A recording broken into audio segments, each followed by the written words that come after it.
Thanks very much for coming out this evening. This is just a preliminaries. This is a Festival of Ideas event, as you might know. It's in partnership with St. George's. And in October, the Festival of Ideas is running its biannual Festival of the Future City.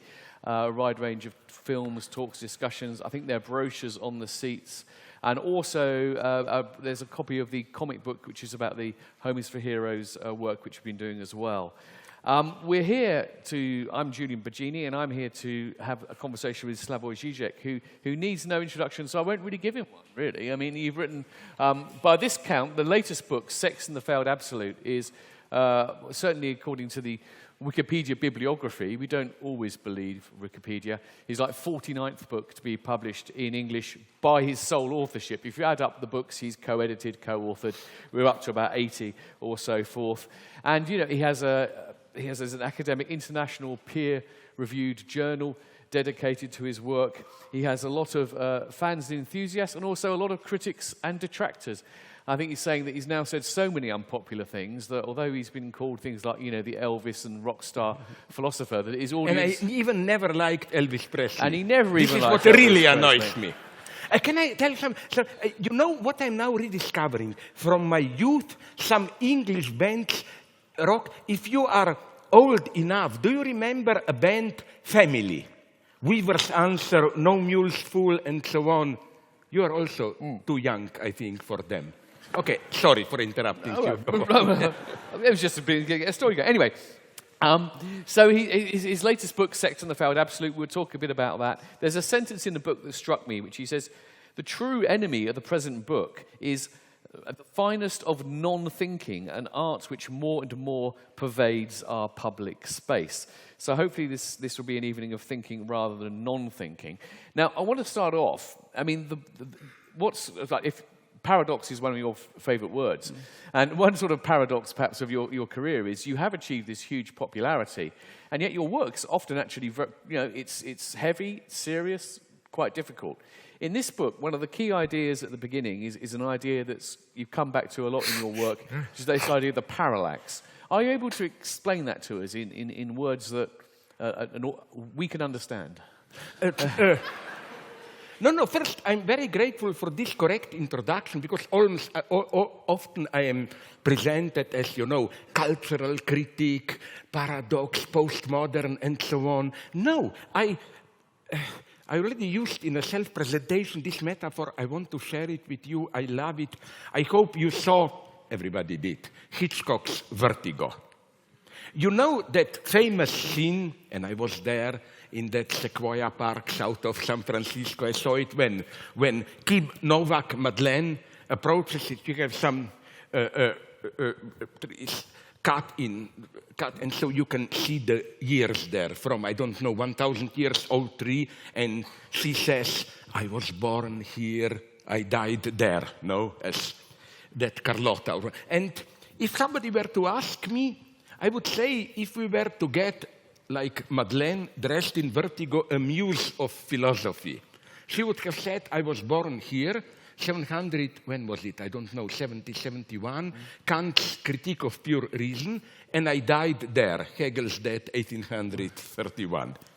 My big obsession is that we haven't really left that period behind, that even the big struggle in philosophy of the last decades is still within this Kant-Hegelian, you may disagree, coordinates. On the one, I think what defines our predicament in the last decades, now we are maybe slowly moving beyond it, is this precisely, I didn't forget your question, parallax split. Parallax means you cannot bring, there is no pseudo-Hegelian dialectical synthesis. It's a radical incompatibility between, on the one hand, naive philosophical realism, we should simply describe the world it is, and so on, and on the other hand, what I very broadly call transcendental approach.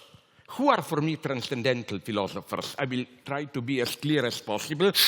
The entire deconstructionism, or this so-called discourse analysis, and please interrupt me if I get lost or if you disagree. I mean, most of the people are idiots, but you are not among them. Thank you. So please interrupt me. I'll go home now. You can only go downhill.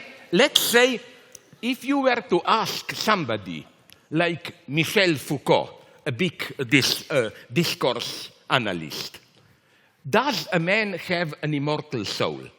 His answer would have been, we can only talk about this within a certain episteme, within a certain discursive context, and all that thinking can do is to describe this episteme. By episteme, he means vaguely, I simplify, what phenomenologists would have called hermeneutic horizon and so on. In this transcendental tradition, to ask the direct ontological question, what is reality, is meaningless. All you can do is return the question, what do you mean by reality? In modernity, reality means a different thing than in medieval times. In medieval times, there was a meaning inscribed into reality. So we are hearing, I'm not so sure. With Descartes and so on, external reality becomes this gray, meaningless matter, and we only project. So you see my point. From philosophical thinking, this, I call it naively, the realist problem. Okay, then let's say you are Foucault. But if I ask you then, but F, 3 points off, tell me, so do I have a soul or not?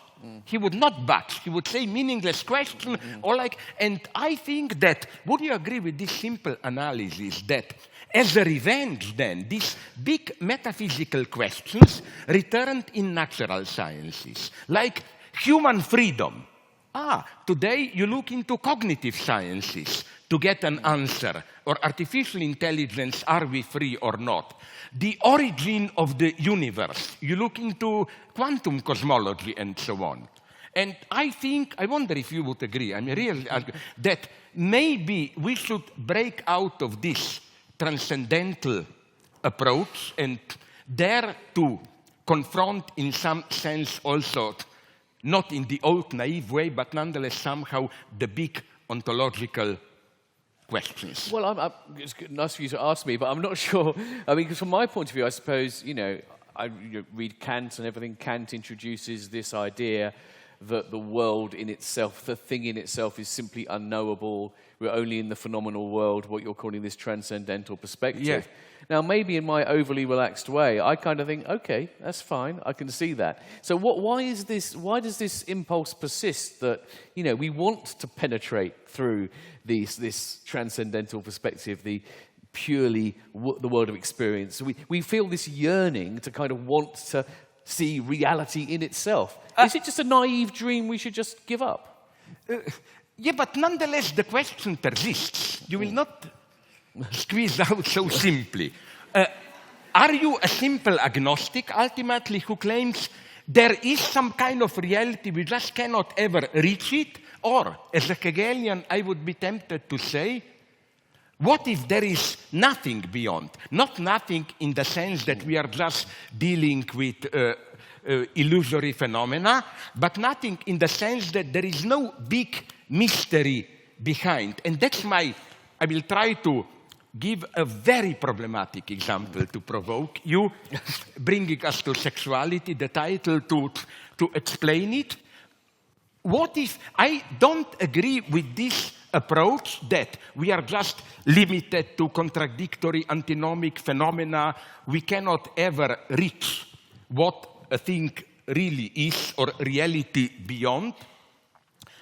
What if, and this is for me, I know I proceed very fast here, I develop it more in detail in the book, the biggest lesson, that's why I think we haven't yet really apprehended what it means, of quantum physics, what really attracts me there is this idea that it's not just that our knowledge is imperfect, we cannot ever grasp the way reality is. What if reality in itself is somehow ontologically incompleted? If I may repeat an old story which I often use in my books, from some, maybe you know, it wasn't you, some very good introduction to philosophy, simple. The guy, I'm very sorry, I'm just old and senile, no aggressivity implied that I don't mention his name, I forgot it.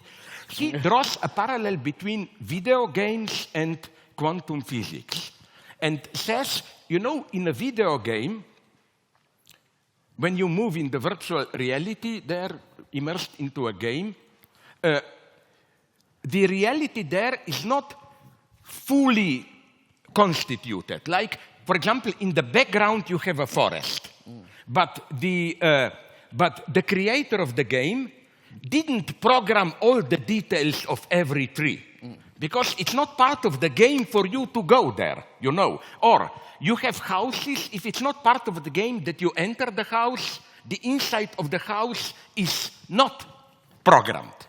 And the idea of this guy, I loved it, is that what if, it's very ironic reading, what if something similar happens in quantum physics? You know, this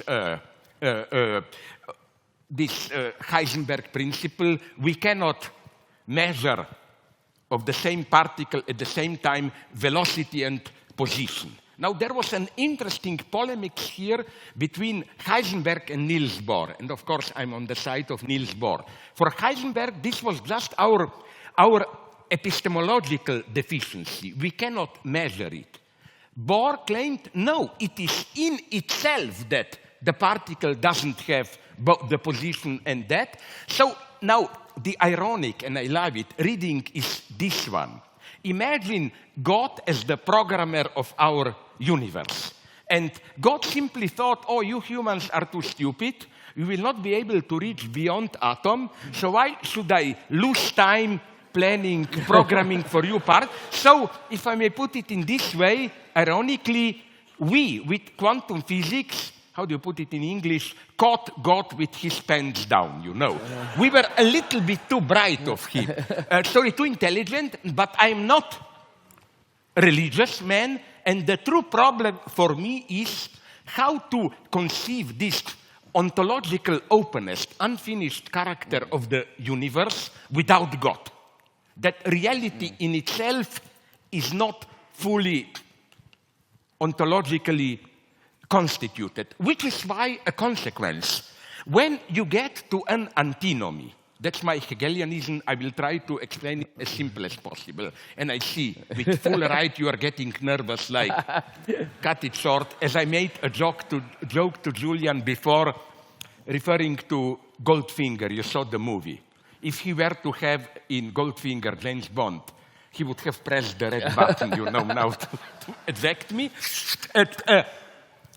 The antinomy, when we get caught in an antinomy, is for me not a sign of our limitation, but precisely the sign that we are approaching the thing itself. What if things in themselves are antinomic? To conclude and to offend you, some of you, although I'm deeply pro transgender LGBT, but you know what interests me so much in LGBT? The basic antinomy, which many LGBT theorists try to obfuscate. On the one hand, the predominant ideology of transgender, correct me if I'm wrong, people is, let's call it Judith Butlerism. It's this type of discursive historicism. There is no essential gender identity. Identities are constructed symbolically through contingent discursive games and so on and so on. Okay. But at the same time, did you notice how the language that transgender people speak when they want to change sex is an extremely essentialist language? Again and again, the media report how, for example, in my own country, Slovenia, we had many of them, but now a recent operation, a boy became a girl, and he gave a big interview, and she now, of course, said, finally, I exist in a body into which I should have been born. This is absolutely essentialist language. It is as if I have a fixed psychic identity, but there can be a mistake. My psyche gets embodied in the wrong gender identity. Now, for me, it's wrong to dwell into, okay, who is right? Historicist or this. I think there is a solution from my perspective here. More even Kantian, Schellingian one. Of course, I don't believe in pre-existence of the soul. Well, in eternity, I choose my sex, and then there can be a mistake or whatever. But isn't it, I like this notion developed by one of my favorite German idealists, Schelling, of this, he calls it eternal transcendental choice. He even calls it unconscious choice. Choice which you make, choosing your identity, but it's always a purely virtual presupposition. Never in reality do you make this choice. Now, to conclude, really, if you're stupid enough to believe me, you will say, but this is metaphysics. This is bullshit. No, I will remind you of, if you were ever passionately in love, of your most obvious self-experience. If there ever was a free act, it's the act of falling in love. If you never choose in the present to be vulgar in a male chauvinist way. Falling in love doesn't mean I look around, nice lady there, oh, she has nice eyes, she has nice legs, oh, let's make a list, this one has... You never fall in love in present time. At a certain point, you discover that you already are in love. And I think that without involving any spiritual metaphysics, we should accept this as a basic fact of our identity. How contingent as our identities are, and so on, I believe in fate, but not in eternal fate. I believe in predestination, but it's a retroactive predestination. We create it and the last one, then, please allow me to And this brings us to the problem of subjectivity. You know what, for me, that's why I sincerely, no arrogant irony here. I love LGBT theorists, intelligent, many of them are, who use this term LGBT whatever plus. It always bothered me, what is this plus? The usual explanation is simple British empiricist openness. There shouldn't be just binary identity, male, female. There are many identities, trigender, asexual, whatever. But we cannot ever be sure that we covered them all. So let's leave it open. Maybe we will discover another that nobody should be excluded. No, I claim, this would be my Hegelian twist, that you can be directly a plus as such. Your identity can be precisely the excess over every identity, and my claim would have been, I cannot develop it now, read the book if you want to learn more, that hysterical subject, feminine hysterical subject, and from my psychoanalytic perspective, subjectivity is feminine. For me, hysteria is not depreciation. The bad guys are perverts for me. Perverts are... Every totalitarian power needs a pervert. This is the basic hysterical identity, and to give you a ridiculous example, that's why I love it. When you say to a woman, I love you, you get this eternal question. Tell me why you love me. You cannot answer. Because the woman provokes you, that's the hysterical provocation of a master. Tell me what's my identity. And, of course, you never can get an answer to this one. You know. Sorry for this confused introduction. I hope you're all keeping up. All right. No, I stopped. Surprisingly, I stopped now.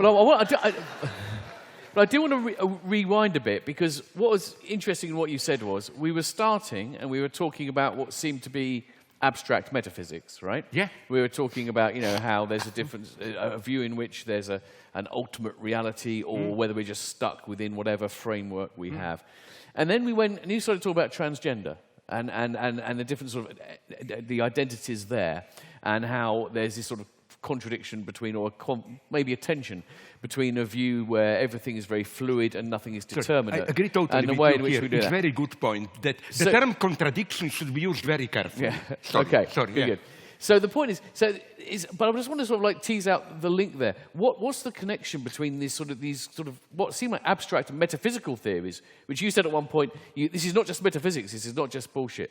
What's the connection between that metaphysical problem and a practical, political problem like this issues of transgender identity? I will give you a very maybe naive answer. I think that what is happening today, although many people dismiss me as misogynistic, no, I think that what is happening today with transgenderism and so on, even Me Too, is that for thousands of years, even before class society, there was a certain fixation of gender roles, and that is breaking down today. That we are at a point of incredible opening. Basic rules of gender identity and so on will have to be rewritten.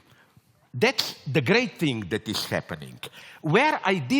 And second thing, I claim that, but I cannot, of course, develop it fully now.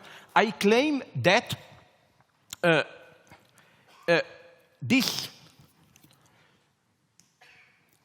sexualized opposition, the traditional notion of masculine-feminine, always also secretly at least influenced our ontology, even the most abstract philosophy. For example, that's why I prefer Plato to Aristotle. Aristotle's ontology is Hyle, Morphe is masculine versus feminine, and so on. Aristotle openly says it, and so on and so on. So these are, for me, as a Hegelian, the most fascinating moments when, and that's why we live in a great era, I think, even if we will all die because of ecology or what, that even stuff of our daily experience, what to do with transgender people and so on, and what should they do with themselves, of course. It's not just one particular struggle. Very basic things are at stake there. Even this is what, again, always fascinates me. When we are apparently dealing with a minor problem of sexual politics, but it has radical, even philosophical, very fundamental philosophical implications. And also psychoanalytic ones, because one of the other great influences is Lacan, right? So you bring this psychoanalytic view, and like you said, you think that these categories of masculine, feminine affect our thinking. I mean, are you also saying that actually, essentially, unconscious, often sexual desires as well have to be brought to the table if we're going to understand the way we think even about politics and social issues, ethics? Although I'm here, first I must say that one has to be very precise here with what one means by the unconscious. I don't believe in some substantial unconscious which then allows you to get rid of your responsibility for it, so that you can say, okay, I did that, but sorry guys, it's not me, it's my unconscious which determined me. First, in a very idealist way, I believe in total self-responsibility. Freud already said this when he said, psychoanalysis is much more severe than Christian church. In Christian church, you are responsible for your acts, for what you know. In psychoanalysis, you are even responsible for what you don't know. That you are. So I am not in this sense referring to the unconscious. For me, unconscious is something much more subtle. Let me give you, I have it in the book. Sorry, I will make a joke at my expense. In our still male chauvinist universe, the idea is this one. Only we men can think in abstract terms, concepts. Women, stupid, they have to go from particular to particular. Okay, then I'm a woman, sorry. I always jump from particular. So I will give you a wonderful example for what I mean, an indication as the unconscious. It's not a substantial reality, the real me. is something very fragile, virtual. Let me retell you a story, maybe some of you know it, that I use probably in 2 or 3 of my books. Did you see the movie Billy Bathgate? It's not a good movie. Nicole Kidman and I don't know who. Okay, it's based on a novel by Doktorov. A movie, it's a bad movie, but somehow you discern in it the echoes of how you feel that the novel should have been much better, how it failed to capture a great novel. Now comes the beautiful paradox, for me beautiful. Then I said, okay, let's read the novel. It's even worse. So you know what happened? Bad novel, bad movie, but through this repetition, a third virtual entity emerges, and that would have been purely virtual, the unconscious. Or to give you another, my favorite musical example, I love classical music. Schumann Humoresque. Piano piece, you have 2 lines of notes for right hand, for left hand. And then Schumann puts a 3rd line, notes which are not supposed to be played. But the point is to play the written notes so that somehow they echo the 3rd line. And now things get really mysterious where you have a series of notes, melody, with this 3rd line. Then you get the same series of notes without the 3rd line. To give you my last example, along the same lines, my favorite joke, I repeated it, I think, in the last years, 5, 6 times in my books. My favorite joke, very Hegelian, from Ernst Lubitsch's classical comedy, Ninotchka. You know, everybody knows this joke. A guy goes to a cafeteria and says, coffee without cream, please. And the waiter says, sorry, sir, we don't have cream, so I cannot give you coffee without cream. We only have milk, so I can give you coffee without milk. That's what Hegel meant with bestimmte Negation, determinate negation. Of course, we have 3 entities here. Materially, they are the same. Plain coffee, coffee without milk, coffee without cream. But in their symbolic identity, they are not the same. And this would have been something like unconscious. This purely virtual without, but which as without is still there. So that would be my point, to totally desubstantialize, how should I put it, the unconscious. Forget about those metaphors, this iceberg, you see just 1/10, and the deep largest part of the ice beneath water. It's not this substantial identity. It's something purely virtual, very fragile. And to give you the last teasing moment, that's what worries me now. I follow, this will be my next book. Also with Bloomsbury, I'm not betraying them. I'm now deeply into the problem of, are you dealing with it? Did you write something about the so-called wired brain, Neuralink, whatever? No. First, I also thought that's bullshit. They are dreaming. But quite many things, they already can do it. And what interests me immensely is, if, even in a modest way, something like wired brain, the idea is if a machine can somehow decrypt your line of thoughts, then maybe this can be connected with another brain, and we will not even need words, we'll be able directly to share our experiences. Here I'm asking quite naive questions, like, sorry, again, my old guys dream about sex, vulgarities like me.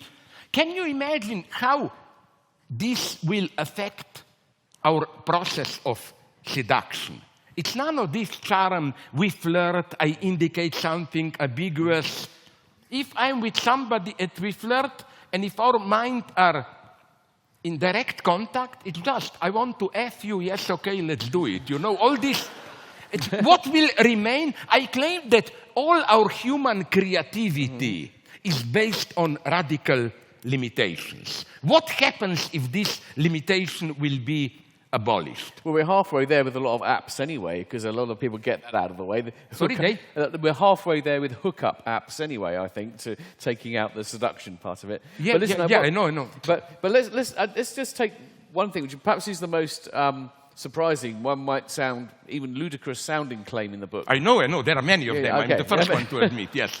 So this idea of, you mentioned it earlier, that this idea that you say is suggested by quantum theory, that imperfection is a part of reality itself. Our connection with ultimate reality is, in a sense, the incompleteness and imperfection of ultimate reality.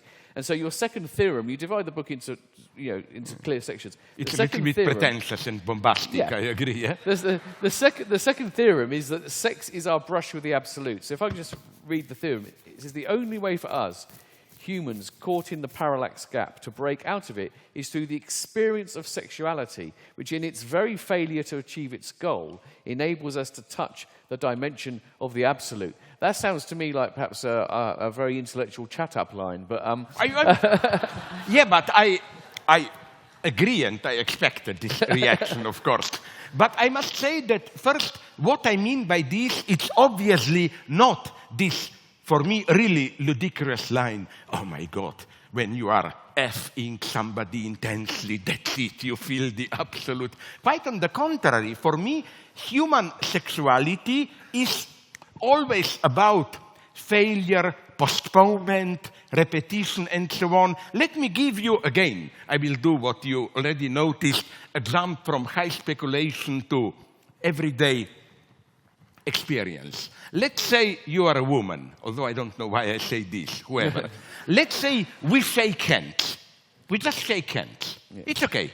But let's say that after we shake hands, I would not drop your hand, but I will just repeat the same gesture. Automatically, your impression would have been something dirty is on his mind.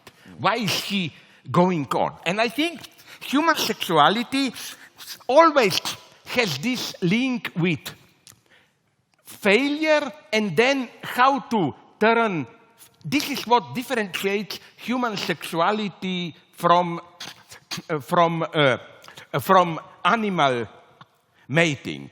I used, in that unfortunate debate with Jordan Peterson, my favorite example of French cuisine. A French friend of mine explained to me that all the miracles of French cuisine can be explained as turning a failure into a success. Like, you are doing normal Swiss cheese, you were lazy, the cheese got rotten, haha, we invented camembert or whatever, you know.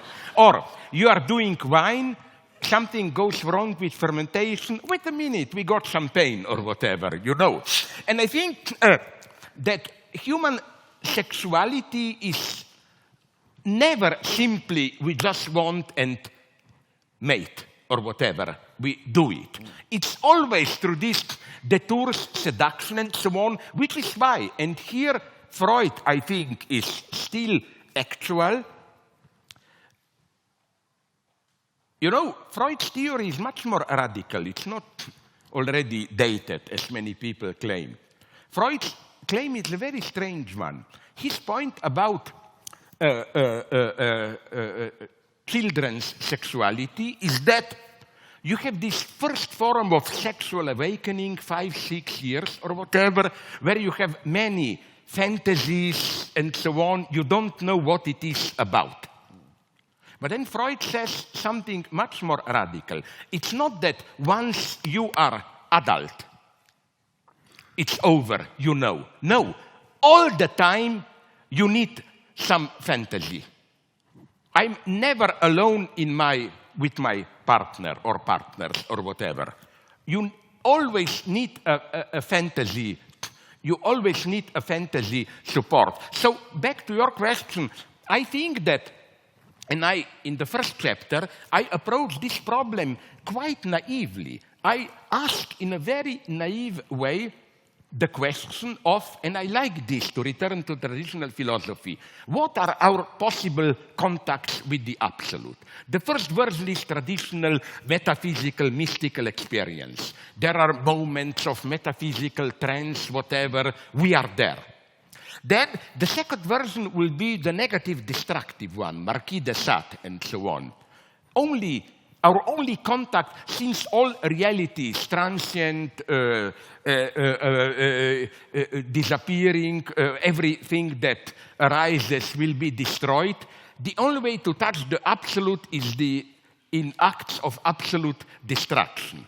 Then we get what I call the transcendental position, which for me is what is at work in so-called Western Marxism. For them, social practice is the ultimate transcendental horizon, which means George Lukács, the great founder of Western Marxism, said that even nature is always a historical category. This doesn't mean there is no nature, but the way we understand nature is always socially overdetermined. So even if you talk about, I don't know, primordial void, Big Bang, and so on, it's always mediated in its horizon of meaning by our social practice. We have all, and I try to offer another solution, which is a deeply Freudian one, I claim, that it's very naive what I will say, the properly metaphysical dimension. By metaphysical, I don't mean another realm. I mean you live your ordinary life, and something happens which interrupts the flow. You get fixated that originally this is eroticism. And even, let me give you again another everyday experience. Did you ever fall really passionately in love? And I'm not talking about some spiritual love, but this really, I want to F you like crazy and so on. Admit it, it's a catastrophe, it's not happiness. I cannot imagine anything more happy than not being passionately in love. You meet friends, you drink beer, one night stand here and there, life goes on. Then you fall in love, it's a catastrophe. Your life is ruined, you have to worry all the time and so on and so on. This is for me, and I think the Freudian hypothesis is that this is the original, if we mean by metaphysics. Again, not any transcendent dimension, but something that interrupts the flow of ordinary life. That it's eroticism, this erotic fixation. And now, I don't have time to go more into Hegelian waters, where my idea would have been that, of course, religious people would have said, maybe, but this is only the lower form of, like, you begin maybe with erotic transcendence, but then you have to have pure ideas, God. I'm saying, no, that's the original experience of transcendence. And then that all so-called higher spiritual experiences are based on this. And I'm here talking not only about some spiritual love, but even about sexual experience at its most concrete. It's an interruption, something that breaks the flow, and so on and so on. And then I do something even more crazy, I admit it. I link this sexual experience to, I know this is the craziest hypothesis for some people, but I think my reading is justified too. I don't know, I don't want to bore you too much with Kant. Kant isolates two types of antinomies of pure reason, mathematical and dynamic antinomies. And I think there is sexual difference inscribed there. In other words, for me, sexual difference is not a difference between two types of gender identities. It's just two types of the same deadlock. Again, what fascinates me here, and I think this is human eroticism, is how, what you already mentioned also, how the very limitation comes first. Limitation opens up the space for transcendence. That's the paradox, that if you take the limitation away, you don't get the higher thing itself. You lose everything. My favorite example, it's a little bit male chauvinist. I use it in my books, I'm sorry. I was years ago in some country, I don't want to embarrass anyone, I will not mention, just flirting with an elder lady. And to probably seduce me, she told me when her last lover saw her naked that he told her, except for 1 or 2 pounds too much, you have a perfect body. You can imagine what my reaction to the lady was. Just don't lose that. Don't try to lose 1 or 2 pounds. Because the perfection was a mirage created by that surplus. If you take away 1 or 2 pounds, you don't get a perfect body. You get a bland, ordinary body. You see, this is what fascinates me at all levels. Let me give you another example. It's erotic, and then I will stop. Yeah. Did you see that movie? I consider it disgusting otherwise, but it's a kitschy scene. Did you see 4 Weddings and the Funeral? Hugh Grant's love declaration to Andy McDowell. How he gets involved in all this, faked, of course, stuttering, confusion, repeats himself. But the idea, of course, is obvious of the scene, that precisely in this way, through the failure to say clearly what he wants, he gets the message through. If it would have been a perfect, regular statement, declaration of love, it wouldn't have worked. This is what fascinates me at all levels. This idea of how we get obstacles to some authentic transcendence, but the very obstacle creates, as it echo the dimension of transcendence. If your idea is, let's get rid of the obstacle, let's get directly at the thing itself, you lose the thing. Okay, probably one more question before I open up to the audience, because I want to get the audience in. We are like leaders of the working class. Screw them. Why don't we talk? Now I will talk like a Stalinist. We know better than the people what is really good for the people. Okay. There you go.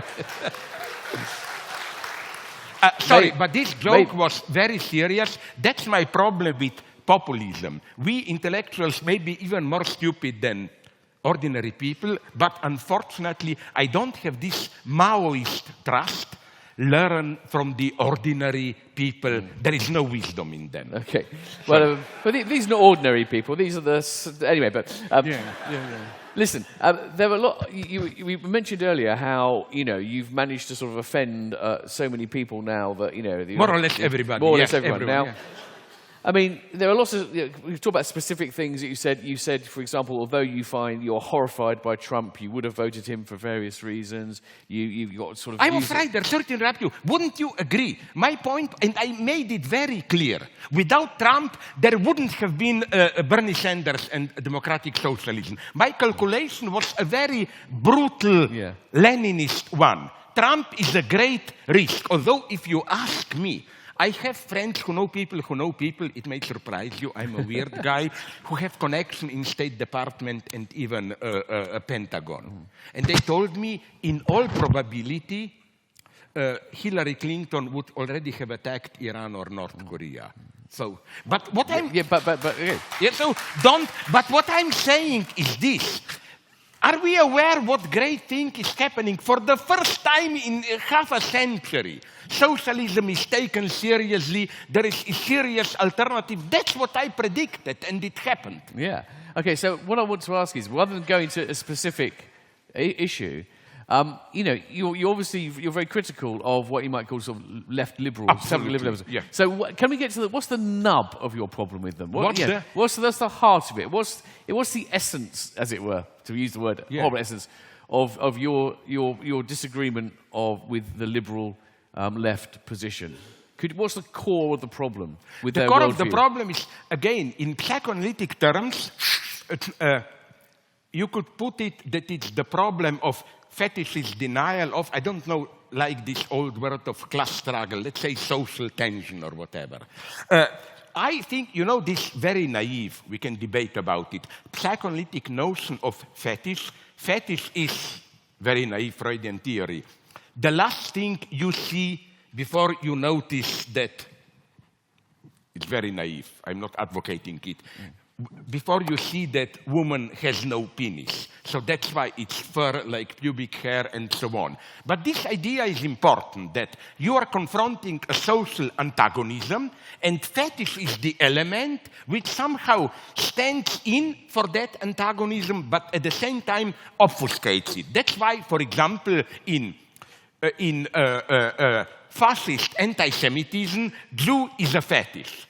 Jew is a stand-in for social antagonism. That's why if you analyze anti-Semitic figure of the Jew, it combines upper and lower class features. Jews are too intellectual, money laundering, and dirty, promiscuous, and so on. So my suspicion is that this is why left liberals hate Trump so much. I mean, I hate him. He's disgusting. He's crazy. He married a Slovene girl. How can I? Serious guy. But what I'm saying is that it's as if Trump is the last thing they see before they see class struggle, social antagonism. And that's why Trump won. Because left liberals like to displace social antagonism with, they love fight against racism, feminist struggle, and so on, just not to control social antagonisms. I am all for anti-racism, feminism, and so on, but connect it with social struggles and so on. And that's what, for example, bothers me with Me Too. My hero, do I quote her here or somewhere else? I don't know. It's a lady called, I think I didn't confuse the name, Tarana Burke, an old American dignified black lady who even invented the term years ago of Me Too. And it's horrified at what happened now with this. Basically the medium for failed movie stars and so on. You know who is even my hero here? The actress, political hero, Kirsten Stewart. He made recently a wonderful interview for, I don't know, Vanity Fair or Vogue, where she also attacks this official line of Me Too, and she says, why focus on failed stars? She says, make just one step back. Go to any studio, all the makeup girls, all the secretaries, they're regularly sexually harassed. Nobody even mentions that, and so on and so on. I mean, and this Tarana Burke says the same. They said originally Me Too was meant, and in some countries work like this. I like South Korea, where it's a mass movement of women, tens of thousands demonstrating and so on. And the way it was twisted here, that's my bad feeling with left liberals. It's the same with refugees. This got me into a lot of trouble. No, as if I'm brutal, let the refugees starve. No, I'm saying let's not turn the problem of refugees into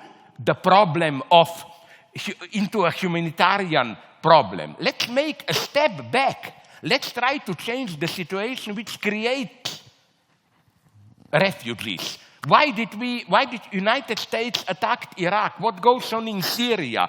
Go to Libya. Go to Congo. Nightmare. No, you change it into a humanitarian problem. People are arriving there, starving. We will do something. More has to be done. I more and more think that this liberal obsession with refugees, open our gates today, it's a very disgusting manipulation with ordinary people.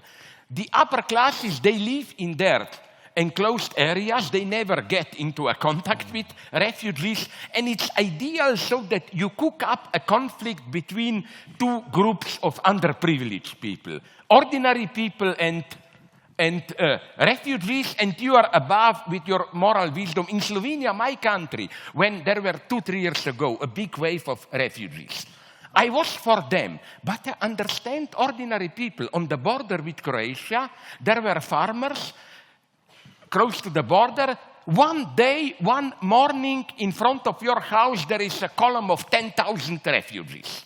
And of course, they are humans like us. There are criminals among them and so on. All the big city, Ljubljana, capital of Slovenia, elite were shocked. Racism, primitive, ordinary people. No, this is what I hate. This fake upper middle class liberal approach, which basically again is here to obfuscate through social antagonisms. So, short little follow up on that, because you still use the term communism communist to describe yourself, and partly I To think... provoke again. But It's to nice provoke, term. no. Everybody can be socialist. Bill yeah, Gates yeah. is a socialist. Communism is... But you know, partly...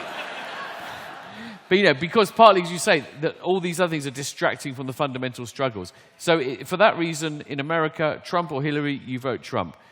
Short question. But in not the UK, because of Trump himself, No. but because Trump, precisely because the horror he is, gave a push to the left. Yeah. So in the UK today, Corbyn, Corbyn or Johnson?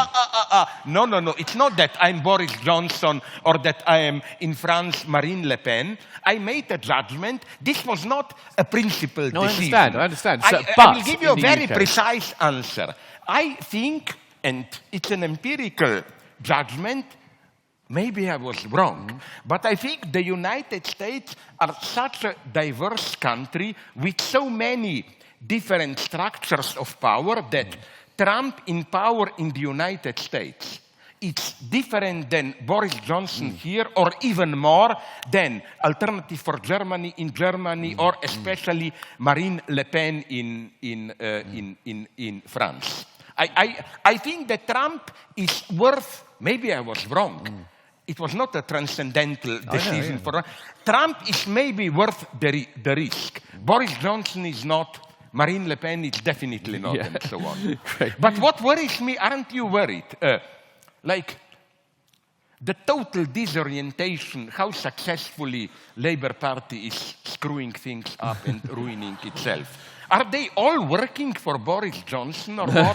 And this is the question I ask myself. I would still vote for them. But in the United States, my God, what the Democratic Party is doing now, trying to sabotage Bernie Sanders, all the dirty games, they're really doing everything possible to make Trump re-elected. Yeah. If I were to be a Stalinist, I would have said Democratic Party is the main agent of Trump. Okay, now is the chance to have your say. So we're going to raise the lights. We've got some microphones. We're going to take... Could we ask for your questions, if at all possible, to be questions rather than speeches with the words, do you agree, at the end? And also to be as brief as possible, because I am not brief as possible. He's not as brief as possible. Okay, let me see here. We do have. I think I'll just go the microphone there at the side there. But sorry, at the end, can I get a question from you? Because I appreciate you. I know your work. I take it very seriously. And can you scrap this politeness and ask me a really brutal question? Okay. I'm not bluffing now. Like here, I don't agree with you. Oh, I'll ask you a brutal... I think what the brutal question is, as we're taking questions. So, okay. So we have the first one here. Please. Hello. I hope it will work, that we will hear it. Yes. Hello. So I'll just preface this by saying I'm a huge fan of your work. I've read a huge bunch of your books. My question is, though... I already hear you sharpening your knife behind your back. Yeah. Please, sorry. It's fine. My question really is, like, why have you chosen to write this book about this topic now? It just seems like there are maybe kind of bigger issues at the moment, like, for instance, climate change and ecological crisis. And this idea of, like, repetition through history, and that's fine if you've got, like, enough time for that. So Marxism had time, hundreds of years, Lenin, Marx, Mao, blah, blah, blah. But what if we don't have time because of, climate change and ecological collapse? What if the next time the absolute fails is the final time and we don't get another chance to repeat it? Like, I mean, you say we sit through 8 years of Trump to get Sanders, but what if 8 years of Trump is all we have?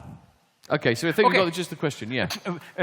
Very briefly, it's even worse than you imply. People who follow vaguely my work notice that somewhere from less than nothing, I'm basically rewriting again and again the same book. Even the structure is similar. Transcendental antagonism, parallax, then how to move beyond it, and so on and so on. Why? Because I still, no matter how urgent the situation is, I believe in big thinking. My favorite quote from Marx's passage is, 1870, it looked for a brief moment, it was an illusion, but French-Prussian War, that there will be a revolution. And Marx wrote at that point a letter to Engels, where he says, my God, already a revolution, but I haven't yet finished Capital. Let them wait. I deeply sympathize with this idea that let's have trust in theory. We need it more than ever today, pure theory, because today we really, like our situation with wired brain, ecology, and so on, these are all very concrete, pressing problems. Just think about wired brain and digital control. What an incredible threat to our freedoms this is, because till now, the threat to our freedom was more or less visible, the Soviet Union threat. You turn around, oh my God, there is a guy following me. Today, our very freedom, what we experience as our freedom, is just the form of our unfreedom. What can be more free than freely surfing on the net and so on, buying things, but everything is registered? So I claim that that's maybe what is so exciting, but also in a desperate sense today. We are obviously in an era where we have to really think we need new forms of thinking, the ethical dilemmas we are confronting today with mind control, with ecology, and so on and so on. Our entire ethics is changing. Here we have to move beyond Hegel, because Hegel was not an optimist. Never forget, in his philosophy of right, Hegel's final word is not this new corporate, almost fascist state that he described. It's war, the necessity of war. And Hegel is there saying something with which we shouldn't agree, but it's in some historical sense true.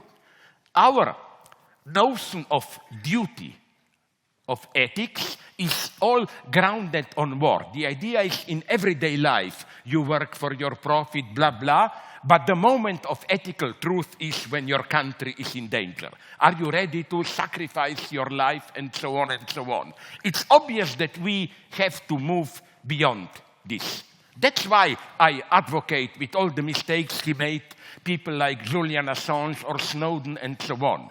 It's a wonderful new notion that maybe today the highest ethical act is treason, but the right kind of treason. So, sorry, so what I'm saying is that I precisely don't want to renounce the big metaphysical question, because as I already answered you, I think that that this is what basically is at stake today. Look at ecology. There is maybe not a field today which would have been more penetrated by ideology than ecology. All possible forms of, ideology. All possible forms of ideology are there. There is denial. Donald Trump. It's a pseudo problem. There is the capitalist solution. We will tax more within the market and so on. The worst version, then there is the conservative solution. Mother Nature, we should become more modest and so on. Then there is the worst one, form of ideology in ecology, this personal responsibility turn. You criticize big company, what is society telling you? Who are you to criticize? Did you recycle all Coca-Cola cans? Did you put all the paper aside? And this is a wonderful ideological trick. It makes you responsible, like, do your job here, don't criticize, but at the same time, it offers you an easy way out. You know, I recycle, blah, blah, so I can go on and so on and so on. So, but even, like, for me, the greatest temptation of ecology is the idea of good, big Mother Nature. Mother Nature is a bitch, dirty bitch. Imagine we live of fossils, oil, and so on. Can we even imagine catastrophes which must have happened before humanity on our Earth? So, and that's for me the true problem with ecology. It's not that we, humanity, are a hubris and we just have to return to nature. No, nature is already crazy. There is no easy way back. So, I'm not avoiding your question. What I would always insist is what I already told you, that for me, the unique feature of our era is how to confront this very pressing problems, refugees, ecology, digital control, we have to raise fundamental, I would even say, metaphysical questions. Thank you very much. Now, that hand there has been there from the beginning, so could we pass the But I microphone noticed there? that you are a right-winger. What about left? Yeah. No. I was You just giving have the to hands up. notice the hands there. Yeah, I am trying to notice hands everywhere, but this one's been away first. We're going to take this one, and then we're going to I'm go sorry, to... bad yeah, taste, maybe. yeah, Go human. on. I need to look up here, too. Anyone up here?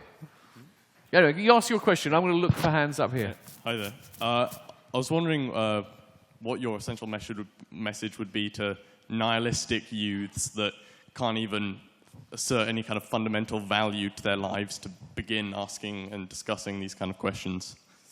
That's an interesting question, but you know what would have been my answer here? I was recently, it's not really, you know, I'm a legend for this, and I don't deserve to be a legend that I never answer questions, you know. I only, as Marxist said, sorry to go to a brief detour, I remember it would be a wonderful essay to write about the different predominant titles of the books in different epochs. Half a century ago, more, it was simple, direct title, aesthetic theory. Then, after 68, people began to doubt it. And all of a sudden, titles changed. If you are a Marxist, not Marxist aesthetics, but elements for a future Marxist aesthetic. You were afraid to be there. Yeah. Then came the abominable 80s, 90s, postmodernism. Did you notice it? There was a formula, which was a poetic title, explanatory subtitle, like, sorry for tasteless example, beat me more violently, darling, masochism in English feminine poetry in the 19th century. Now, I think I am still regressive in the second stage. I give elements for an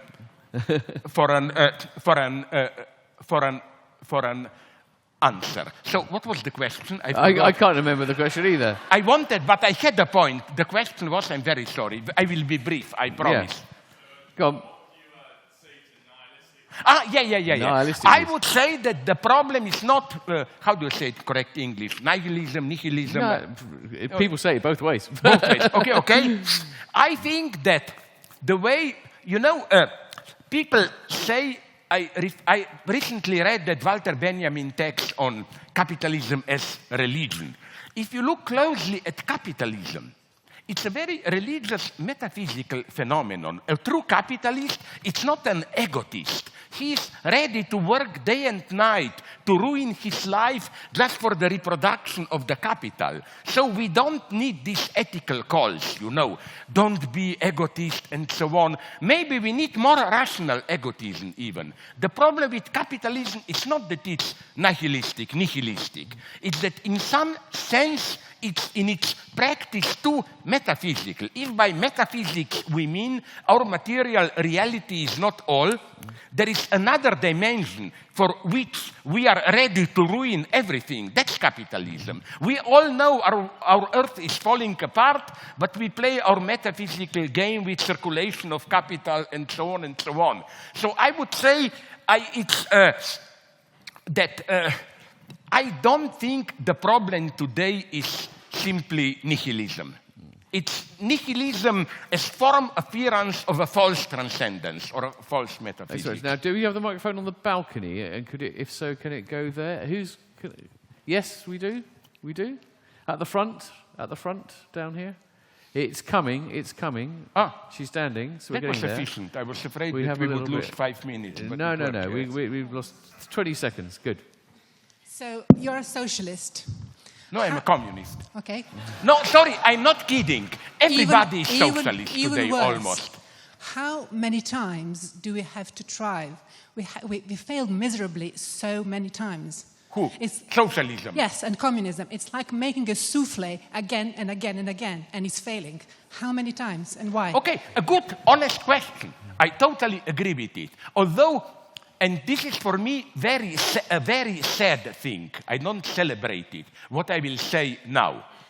But you know, when people told me communists, when they get into power, always screw it up. Now, again, I repeat it, don't misunderstand me. This is a very sad thing for me, but do you know of any greater economic miracle, maybe in the entire history of humanity, than what China achieved in the last half a century? Communists in power did this. And how they did it, it's horrible. The Western left in the West really hated two things in the 20th century: wild, unbridled capitalism and authoritarian state. And the Chinese communists combined precisely these two. Where I disagree with liberals is when they say, oh, if after Tiananmen they would have allowed more also political freedom, no, it would have been chaos, I think. It wouldn't have worked. And this makes me extremely sad. Your question, I totally agree. That's why most of the leftists proclaim me now already a neo-fascist or whatever. 20th century, the fate of communism. With socialism, it's more complex. I mean, what social democrats did in some countries, it was a nice thing, whatever you say about it. No, I will say now something which is horrible for a leftist, but take this left-leaning, center-left Western Europe till recently. Now I will ask you a very naive question. Was there ever in the history of humanity a period where so many people lived relatively free welfare lives than in Europe from 1950 to 2000, let me tell you something like that. One has to be honest here. Why am I still a communist? I totally agree with you. It was in spite of its partial successes, but they were terrifying successes, like China, Maoism, and so on. It was a catastrophe. I agree. The problem I see is simply the following one. We are confronting serious problems today. Let's name them, basically, the way I see. Digitalization, new forms of control, ecology, and maybe population mix, new forms of poverty, and so on, and so on, and so on. And the only serious question for me is the following one. Are we Fukuyamaists or not? By this I mean, and almost all the leftists that are now, even Bernie Sanders and so on, are Fukuyamaists. By this I mean they accept liberal democratic capitalism as a form and just want to make it a little bit more human rights, more social solidarities, blah, blah. Is this enough?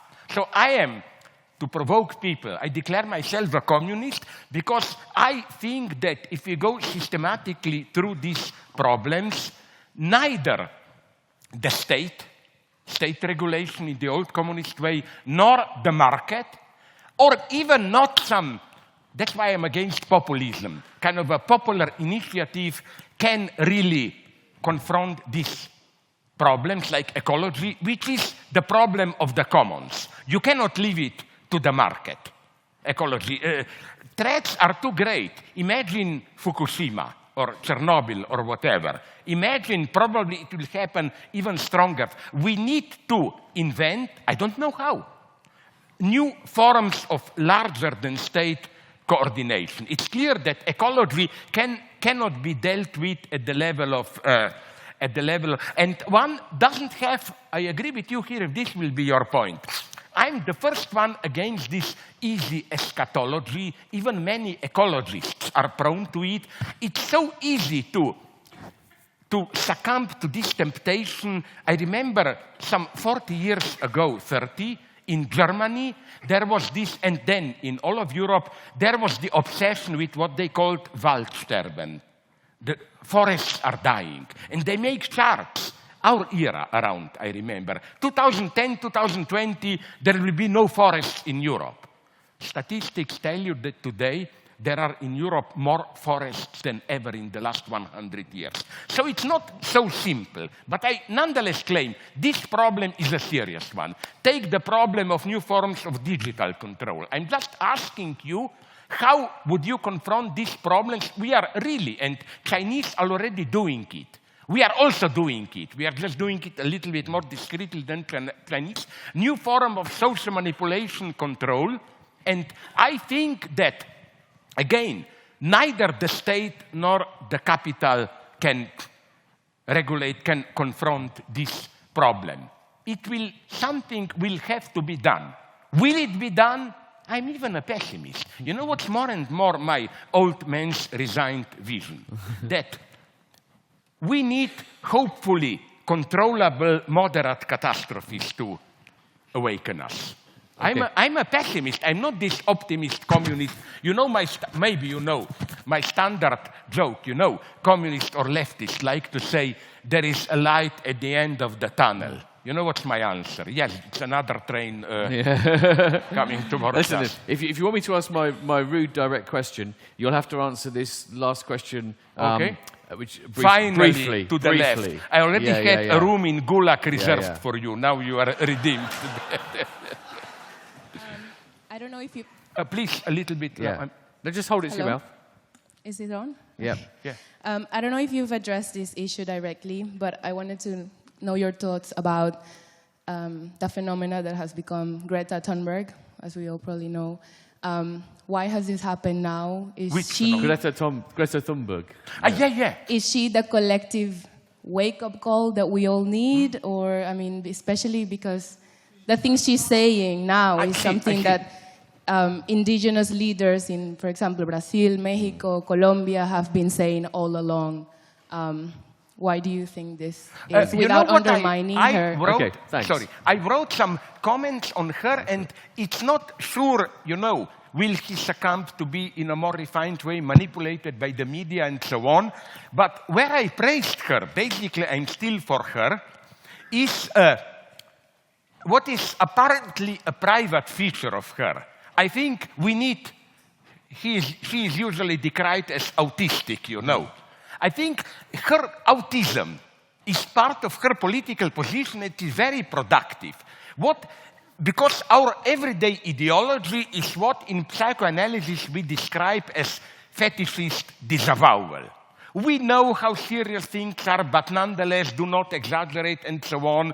And her basic message of Greta Thunberg is simply, don't tell me I know very well but. Forget about but. As she repeated now, just take the science seriously. It's a very simple message, and it's a very actual message. But what I find, when you mention this Latin American movement, with my great admiration for, I am honored to be in contact not with the top guy, Morales, but with Linera. But, Morales wrote a couple of years ago, I think, a public letter decrying capitalism. Here I remain a Marxist. Don't idealize the previous eras as something more in balance with nature. Just look how much nature, almost more than in capitalism, was destroyed also in pre-modern societies. Like my favorite country in Europe, Iceland. How do you pronounce it? Iceland. Reykjavik. Iceland, yeah. You know that before Vikings arrived there from Norway, it was full of forests. They destroyed everything and so on. So don't idealize pre-modern countries. But nonetheless, I sincerely admire Linera. Linera is not Venezuela, Bolivia regime. They are not in the media, they are doing a well-calculated, modest game, but they are doing it very successfully. They are not destroying economy and so on. I think that the problem with Chavez it's not just external in the American intervention. Yes, all that is true. But he really didn't have a feasible new model. For me, the best definition of Hugo Chavez was Fidel Castro with money. He was lucky to have enough money, so he threw money at problems. He didn't resolve them. My hope is, again, something like Bolivia. So I totally support all this indigenous movement. Just I have two problems. One problem is don't fall into this myth of. Even some of my Latino American friends has it. There are in Upper Amazon some indigenous tribes, and they have some wisdom that... No, my dogma is always that the most developed capitalism can always exploit, ideally, pre-modern traditions. My lesson is South Africa. remember, ANC, with all its failures, that was the greatness of Mandela and so on. They never played the cards of our African great traditions and so on. They didn't mention any return to African roots and so on. The one who did it was the King Buthelezi, who was on the payroll of apartheid, of course, and so on. So let's not fall into this trap of celebrating pre-modernity and so on. But with this proviso, I totally agree. And what attracts me in this vision is that it's not simply some pre-modern mythology, but this unique chance of a pact between third world countries and the most modern, the utmost science of the West today. Only the combination of the two can do the job. Okay, very finally. Now you're evil. But very briefly. Yeah. So you asked Why me don't my I most kill direct, myself? my No. most direct, most challenging question. Yeah. The question I have is really like how to read you. When I interviewed you about 15 years ago, you said something like, I do too many books, and you write lots of books, things come out. Also, we see... And I said I will not, and now when, I and do when even you talk, more you books. talk, Yes. talk. But I recycle myself. And all you the recycle time. stuff. I'm an ecological writer. I So plagiarize myself. Things just come out, they come out, right? It's in the framework of a system. There always seems to be a system. There's a Lacanian theory, there's a Hegelian theory. But actually, in some ways, it seems like there's kind of no filter, there's no editor there. I suppose my challenging question is, do we take your work seriously as a kind of a coherent whole, or do we just take the constant outpouring and pick the gems and just say, yes, but there's a lot of junk in there I already answered you this when we were privately. I will very briefly answer you now. First, I'm as such, the way you described me, the second, the bad option, non-systematic, I'm in very good company. Almost all of my favorite philosophers were doing exactly this. Even if they appeared systematic, like Schelling, Hegel, they were really struggling again and again, repetitively with the same problem. For example, Hegel, Antigone. Do you know that Hegel returned to Antigone in his lessons of philosophy, history of philosophy, phenomenology, 4 or 5 times, always giving a different reading? Heidegger, another big example, in a different way, Husserl, Wittgenstein, and so on. I think Plato already, isn't he, even if it appears that you have this dialogue about this, that dialogue about that, he's always struggling with the same problem. And now, to conclude with the mega paradox, you know which one? Maybe I'm the way you describe it, particular to particular, but I think Hegel is my model here. Forget about Hegel, it's a wrong image. The great systematic thinker, everything is deduced, and so on. Read Hegel really closely. It's really often even patched up, obviously artificially combined without what in psychoanalysis we would have called secondary Bearbeitung. This secondary work through where you patch up the gaps and make it continuous. Hegel is this insight, that insight, and so on and so on. And I find this a wonderful paradox that the philosopher who is usually perceived as the mega systematic philosopher is effectively improvising, desperately looking for a way. Because, you know, I will tell you another thing, you would agree. Hegel basically wrote just 2 books. People forget this. An earlier one before, but Phenomenology and Logic. All other books are just written down by, he wrote 2 other Encyclopedia and Philosophy of Right, but they are university notes. He there doesn't actively think. He resumes facts which are given in his thinking. Hegel really wrote 2 books, and he was constantly changing them, rewriting them, and so on and so on. So my answer to you would be the usual, pretty boring Hegelian paradox. I try to be systematic, But to really be systematic, you must get caught in this vicious cycle of repeating yourself all the time. Well, look, thanks so much. Thanks, everybody. Before we go, I'm going to say something. I like to thank the stewards at these events because they're all volunteers. But I'm realizing that on Zizek's view here, what I might be doing is it's another fetish, isn't it? I'm praising the stewards to disguise the fact that there's actually this sort of like the people who are not being employed to do work, etc., etc. So maybe it's a distraction to thank the stewards, but I'm going to do it anyway. I'm going to thank you for coming. The book signing, there will be a book signing, and it will be here on the stage, so make your way up at the end. Lots of other Festival Ideas events coming up. Please look out for them. But for now, could we just thank the force of nature, which is Slavoj Žižek? Thank you. No, I